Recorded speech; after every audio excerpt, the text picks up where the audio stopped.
Fala galera, estamos aqui de novo. Falar um pouco hoje sobre liberdade econômica e de mercado na Noruega e Europa.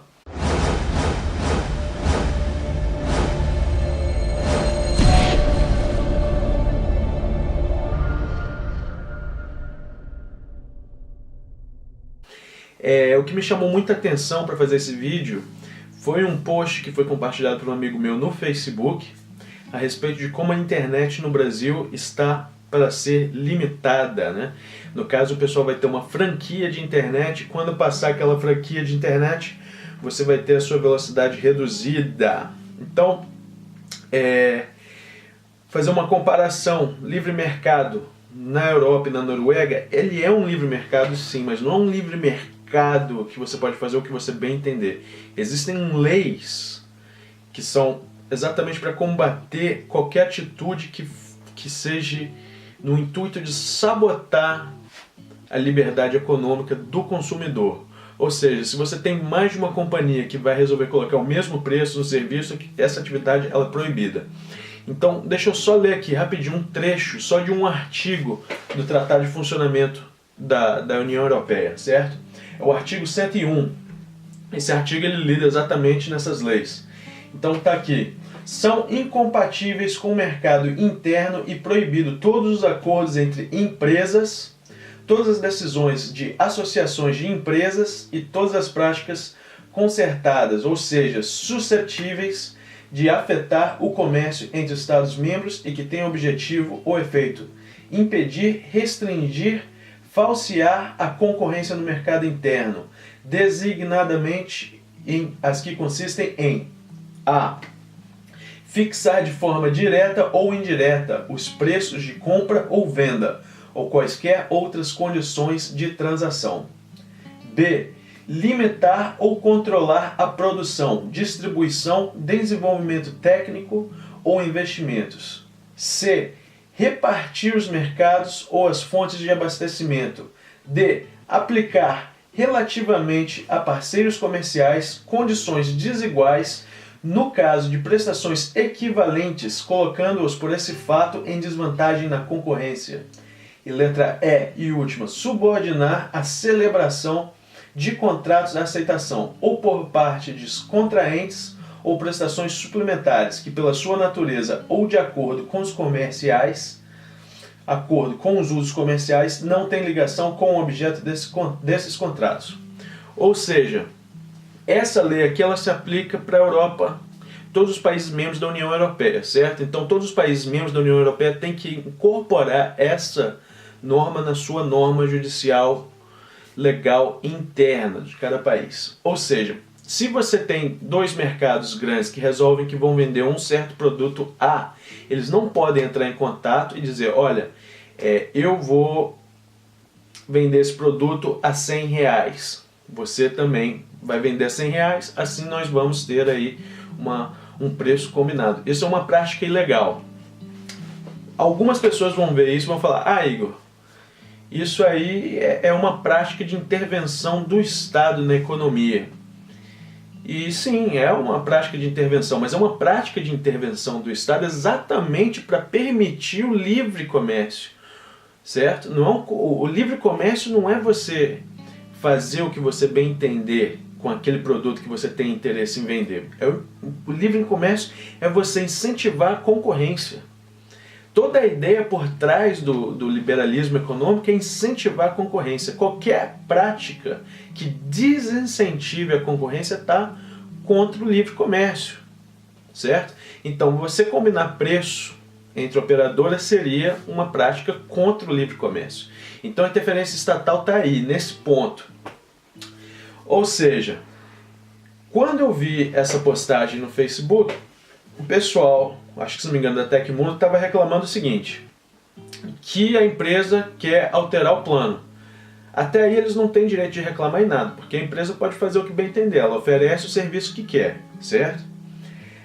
Agora, o problema, e aí é onde eu entendo a indignação do pessoal, é o seguinte, que se uma empresa sai para o público e diz que vai fazer isso, oferecendo um serviço por esse preço, essa empresa está, na verdade, emitindo um grande plano e incentivando outras empresas a se juntarem a ela e fazerem uma prática de limitação de preço igual, certo? Que é exatamente o que seria contra na Europa, que seria contra esse artigo da União Europeia, o 101.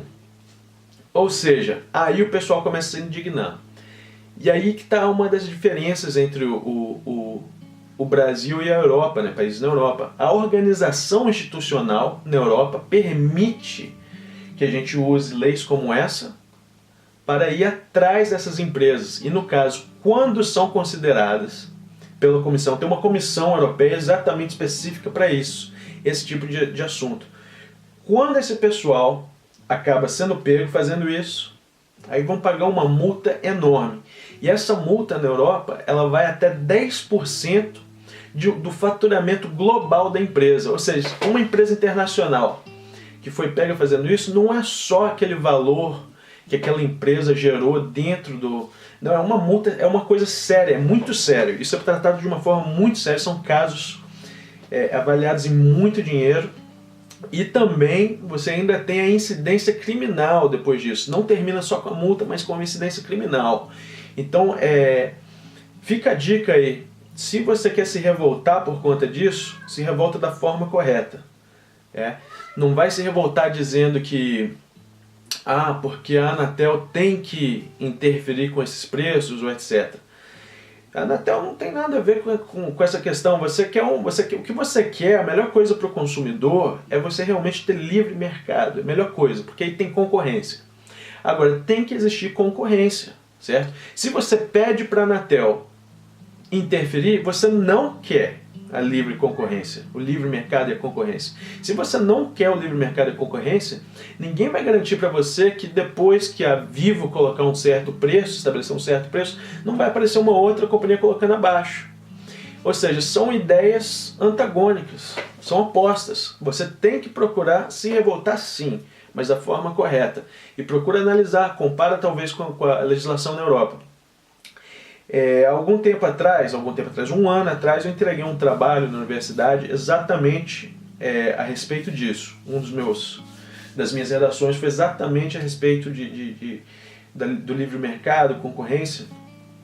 E isso foi eu fiz um trabalho sobre energia. Comparei a produção de energia elétrica na Noruega com a produção de energia elétrica no Brasil. E existem vários aspectos semelhantes, incluindo as hidroelétricas. A única diferença é que aqui na Europa, nos países europeus, da União Europeia, na Noruega, você tem o que se chama Third Party Access, que seria, no caso, um terceiro interessado que poderia usar as instalações que estão ali. Ou seja, um grande exemplo muito comum aqui na Noruega é uma companhia de ferry boat, né, de balsas que faz transporte, né? Então, essa companhia, ela tem o barco e ela tem o porto. Com essa lei de Third Party Access, essa companhia ela não pode proibir que uma terceira companhia use o porto dela. Ela pode cobrar o uso, mas teria que ser o mesmo valor, não pode ser um valor discriminatório, e tem que ser a mesma condição que ela cobraria para outra empresa, que seria a própria empresa dela. Ou seja, com essa ideia, você tem a divisão do mercado. Você tem uma pessoa que produz a eletricidade, outra pessoa que transporta a eletricidade, outra pessoa que distribui a eletricidade, e aí você tem o consumidor. Pelo menos isso. E assim, dessa forma, você consegue dividir o mercado de uma forma mais horizontal, né? Então, são companhias distintas, em vez de ter uma companhia só na vertical, que produz, transporta e distribui eletricidade. É a mesma coisa do exemplo da ferry boat, certo? Então o que acontece? Aí você está incentivando a concorrência no livre mercado. E isso vai garantir para você o melhor preço, vai garantir a melhor condição, certo? Então a interferência estatal é necessária sim, até certo ponto.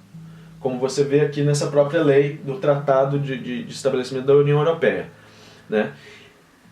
Entretanto, o que é justo, o que não é justo, não é justo. O livre mercado é uma coisa boa para o consumidor, de forma geral, desde que você tenha aí realmente concorrência. Se você quer um melhor preço, você tem que procurar um livre mercado com concorrência, e você tem que ter um governo que possa endossar leis como essa. Aí vai a diferença do Brasil para a Europa. No Brasil deve ter até leis assim, né, a esse respeito, só que a questão é, existe realmente uma punição para uma empresa que coloca os preços? Vê o caso da gasolina, né? Muito comum, vários postos distintos com o mesmo valor no preço da gasolina, ou uma diferença mínima. Cadê ali o livre mercado? Cadê a concorrência? Então aí fica a dica. Valeu, pessoal? Se ficou alguma dúvida, escreve aqui no comentário. Se gostou, deixa o like. Se não gostou, diz aí por que não gostou. Se eu deixei de falar alguma coisa, ou se você concorda ou não concorda, aproveita, escreve lá. E se quiser ver mais vídeos a esse respeito, se inscreve no canal. Tamo aí. Um abraço. Tchau.